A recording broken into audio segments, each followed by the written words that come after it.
Nurture and support. Nurture and support. This is a podcast theme song. And it's really short. Nurture and support begins in 3, 2, 1. Hi, everybody, and welcome back to Nurture and Support, a recommendation podcast sharing all the awesome since 2013. I'm Kelly at KELLYTHUL on Twitter and Instagram. And I'm Mel at Karmic9 on Twitter, Instagram, and TikTok.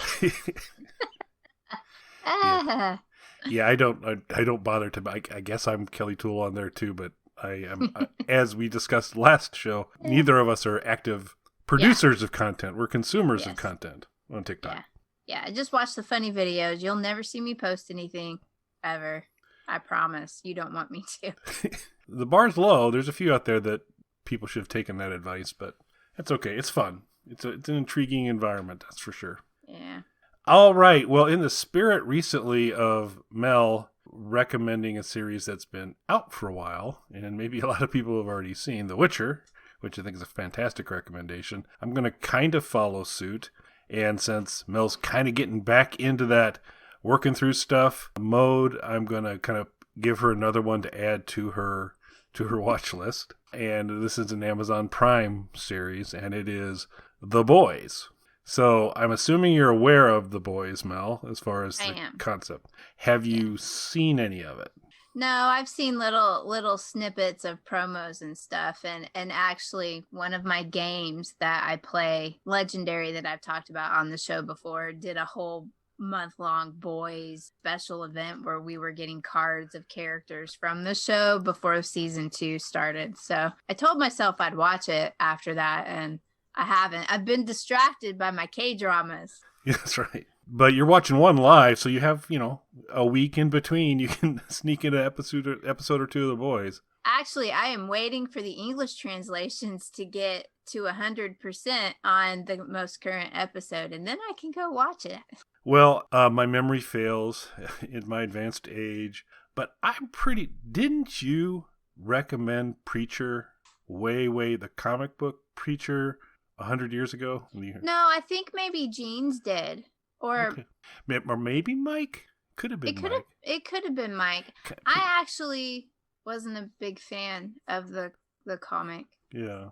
I think you were recommending a comic you were a big fan of, and maybe we're drawing some either parallels or contrast. We've talked about it because I know you liked the show, and I think you talked about the show, so maybe we talked about the comic because I don't think I gave it enough of a chance when I should have. But so Garth Ennis is the author of Preacher, also the author of The Boys comic series, graphic novel series. So just like Preacher begat a TV show that people were scratching their heads how they could put that on TV, they did the same thing with The Boys. Preacher was on AMC, so they were even more restricted than that. But there's a grim world. He paints a grim world with some pretty tough stuff in it, and they've made some adjustments to the storyline on some of the most horrible early events. Just toned them down slightly, kept them pretty horrible, but maybe took it back a notch or two. A little bit of gender swapping on characters and doing some things, but at the heart of it, kind of keeping some of the basics alive. But I'm not going to give any spoilers out on either the comic or the show, but there were things that, and this is what I loved about Preacher and The Walking Dead, was comparing the show back to the graphic novel and where they make choices and differences and all that. I just find that super interesting. So they've done one very, very significant plot point that kind of ran through the comics is now kind of clearly not a plot point in the series, which will be interesting because it was somewhat involved in how things all eventually wrapped up. Because as a going concern, The Boys graphic novel's done. I don't think there'll be more. And there will be, I think, just this final season, maybe a season 3. So season 2 just completed recently. Their first year, they did the typical big drop, and you got all the episodes in one shot and could kind of binge your way through it. This year, they released at least the first 2. I think it may have actually been the first 3. They released those all initially, and then went into a weekly rotation after that to get through the remaining episodes. It is what if superheroes were basically incredibly horrible people? And that's the basic premise of it from there. And fantastic. They prove that premise. Yeah, they prove it again and again. Fantastic cast. Carl Urban as Billy Butcher, who's the main protagonist fighting against the Supes, is hilarious, menacing at the same time. So this really good combination of things. He has a limited vocabulary. His go-to word we won't be talking about on this particular episode. Oh, I like him already. Yeah. He hits the language hard, for sure.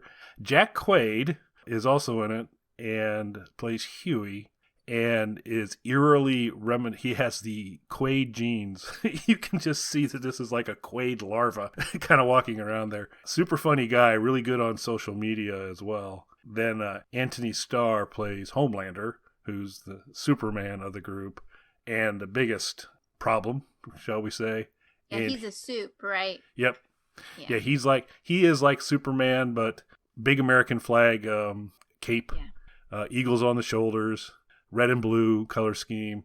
And they touch off on all of them. There's an Aquaman character called the Deep, who Aquaman didn't get a lot of love in the superhero pantheon. He kind of fits in that kind of not so cool Aquaman camp versus the buffer Aquaman we've been exposed to more recently. But the cast and the remainder of the cast is fantastic as well. Erin Moriarty plays Starlight, and she's fantastic. They're all good. All the actors are good. They're fun. They're engaging. If you're offended by language, not the episode for you. If you're offended by unpleasant scenes, not the show for you.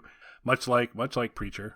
So I think it gives Preacher easily a run for his money. In fact, each year they wonder how they can kind of top, well, what can we do this year? There are many interesting moments in the show, but it is really kind of interesting to watch. It's a fantastic watch.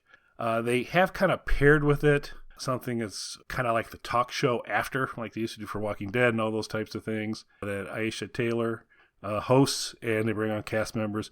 Pretty entertaining. You get a lot of kind of inside scoop on that. It kind of, to me, it suffers from what all those post shows do, that it's just feels a little gimmicky, a little too forced, a little too, let's talk about which was the most awesome part of this episode that was completely awesome all the way through. And so not really a critical discussion of it, but still fun to hear see the actors interact and all that kind of stuff. So really, really cool. So I had seen it. It really seemed like something I was going to enjoy. I hadn't gotten to it for some time. I finally started watching it. Season 2 had just started, so I worked my way through season 1 really quickly, got caught up, and truly enjoyed it. So if you hadn't had a chance to move The Boys up high on your watch list, I highly recommend you do it.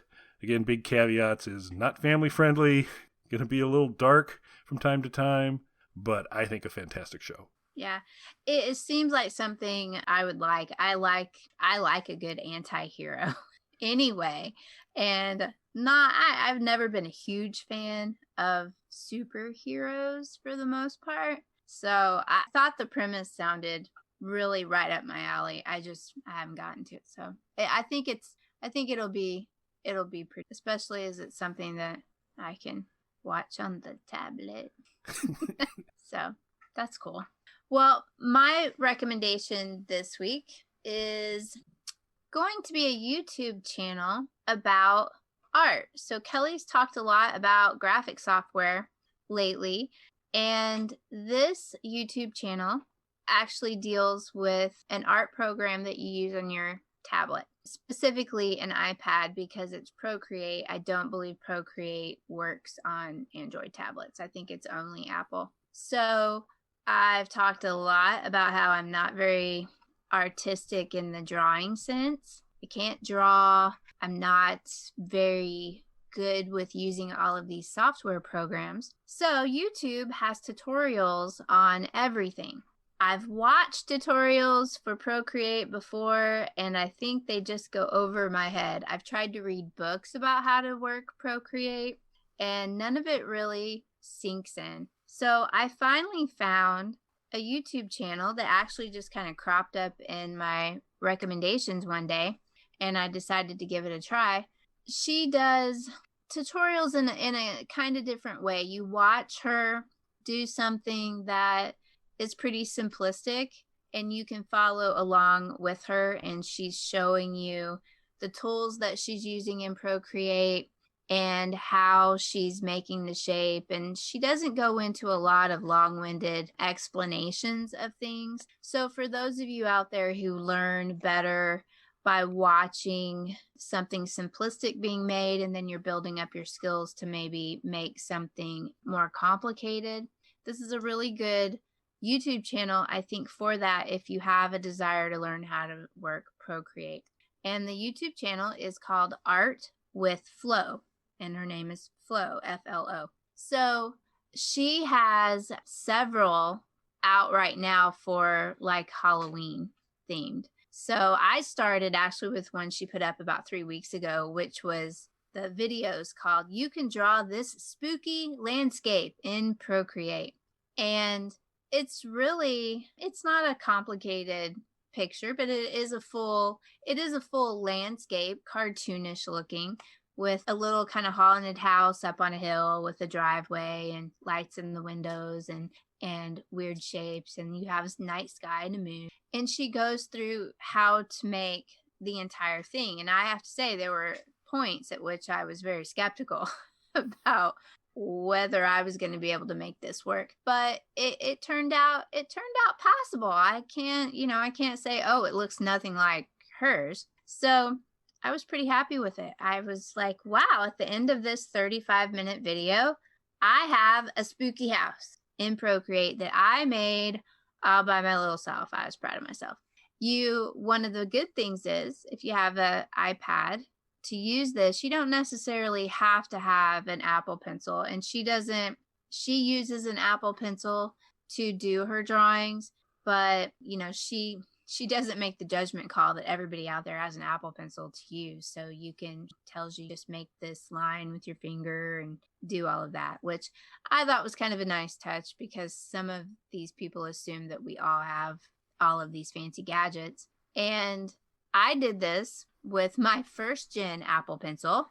I think we're in second gen now, and it's fancier than the old one that I have. And my iPad is actually quite old at this point. I have the 9.7 inch iPad Pro, like the first gen of that. They don't even make that model anymore, I believe. I think they only made it that 1 year and then it's gone.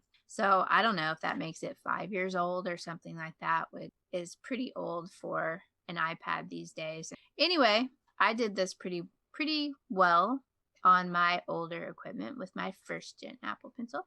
But she has the palette that she uses in her drawing. So with Procreate, you can download special palettes, and you can download brushes to install into Procreate that you're going to use for different things. For most of her videos, she includes her palette and even a brush or two that might be special that she's using to help you. So brushes, as Kelly knows, I'm sure, but probably most of you have messed with this, know you can get brushes that make particular shapes. It's not just, one that does a brush pattern. Some of them actually make a shape.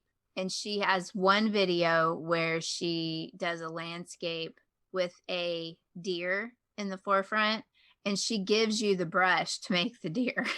So, when you're a newbie at all of this, the deer is going to be a little bit out of your range of being able to draw a believable deer. So she gives you the brush that will put the deer shape in your landscape.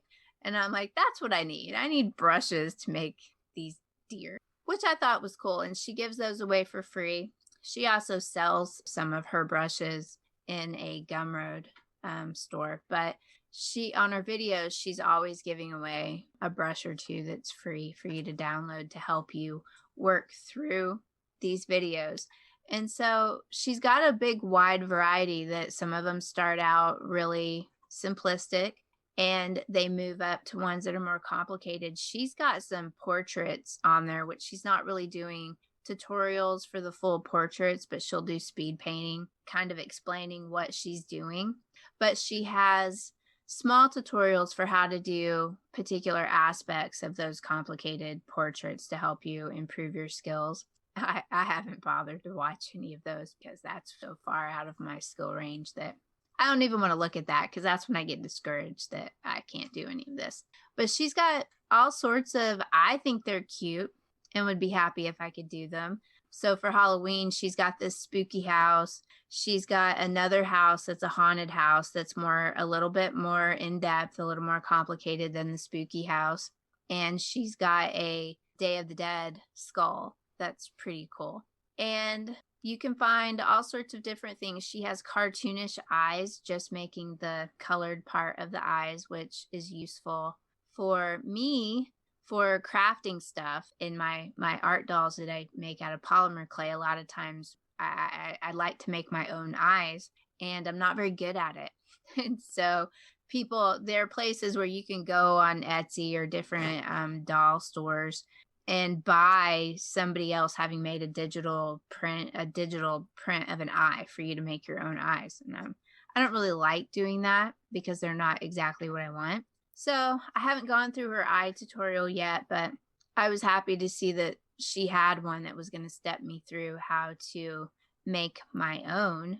And that way it would be exactly like I like it. So it's Art with Flo on YouTube. And if you have a hankering to learn some Procreate on your iPad, but you're not really an artist and you have no formal art training and have no idea where to start, her videos are really good to just kind of get you actually making something, to show you that you can do it and move through some of her tutorials that get a little more complicated. She has realistic eyes. She has realistic facial features. She really likes to do portraits, it looks like, but she does a lot of other more complicated stuff. So she gives you kind of the base blocks that you need to kind of get started, because those programs have a lot of functions. And for me in particular, it's like clipping masks and 18 layers. And you learn by watching her do it, and then you're doing it at the same time, and you can see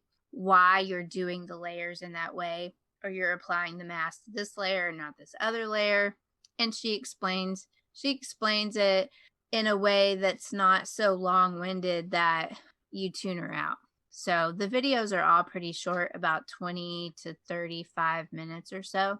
And that's a good chunk of time that you can basically complete something or pause it and rewind. I had to do that a few times because for some reason my airbrush brush wasn't doing what hers was doing, and I couldn't understand why. But anyway, I figured it out. So it's nice to have a little completed little project at the end that you can go, hey, I made this. And it doesn't look much worse than hers. So hey, it's good. So are we going to be able to include this fine piece of art in our blog post? I will send it to you. Awesome. That's a really cool recommendation. I am somewhat deeply disappointed in you, though, because you have reinforced a very popular one flat earther has a theory that all penguins are fake. There's really no such thing, because if you look at a picture of a penguin, they don't really look real, and the ones that you see swimming at a zoo are likely animatronics. Are they? And okay. This is all tied to the fact that the wall would be where the pole is at, so there really aren't these creatures there, but they're making one up, because sometimes there's pictures of the North and South Pole, and sometimes you see, penguins in one of those. And so he was convinced that Photoshop has a penguin brush.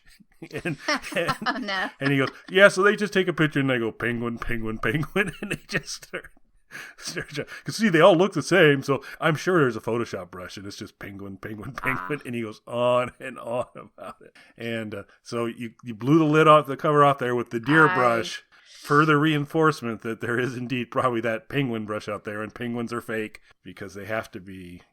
I guess I don't.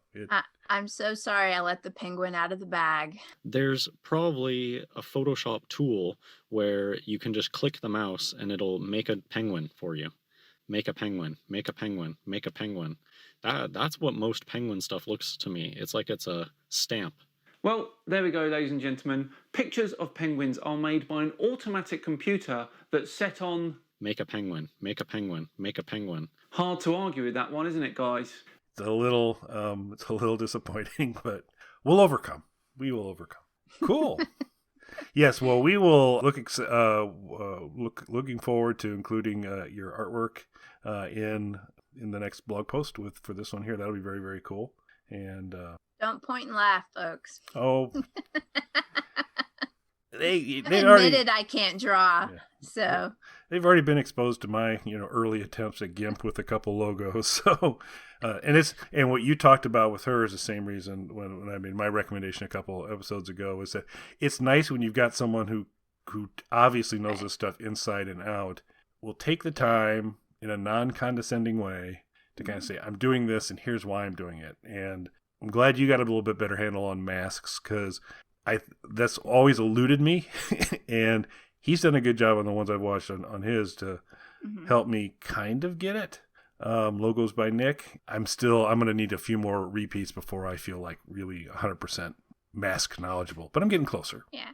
I don't feel like I could make this without her, but I can go through this video and follow her steps as she's telling me what to do. Because she tells you, go here, pick this color, go use this brush, and we're going to make this shape. And when my shape didn't look like hers, I'd have to pause and go back. And, that's one of the great things of digital art. The undo button in Procreate is unlimited. Yeah, been there. It is a super, probably my favorite feature. I need to use it. Yep. Same thing. Yeah. And to me, and that's more freeing to me than I'm one of those people that has a fear of making an ugly mark on the page, on doing it, in real life. And so that's always stopped me from doing much actual physical art and trying to do it, because I just have this problem with that. And it's not just me, it's a lot of people that have that issue. I'm also one of those people that collects journals and they're all blank because I don't want to write something in it and have it be messy, and then you can't rip out the page. They're bound journals, and yeah, so I suffer from this in many aspects of my life, and I am heartened to know that I am not the only one. In talking to many people online, they all have that problem. Many do. And so anyway, it's a fear I have. So the digital aspect of this is I can undo it. Nothing's permanent. Awesome. Well, I think to wrap things up, gosh, it's been a long time since I've done this. So much like penguins are fake, Matt Shivers is fake. He is basically a Photoshop brush, and we're going to hand it over to him where he will give you all the information on how you can connect to nurture and support. And so thanks for listening this week, everybody. Bye. You can contact us on our website, nurtureandsupport.net, or email us at nurtandsupp@gmail.com. That's NURTANDSUPP@gmail.com, or tweet us at nurtandsupp on Twitter. You can also catch Nurture and Support on YouTube. Nurturing and supporting.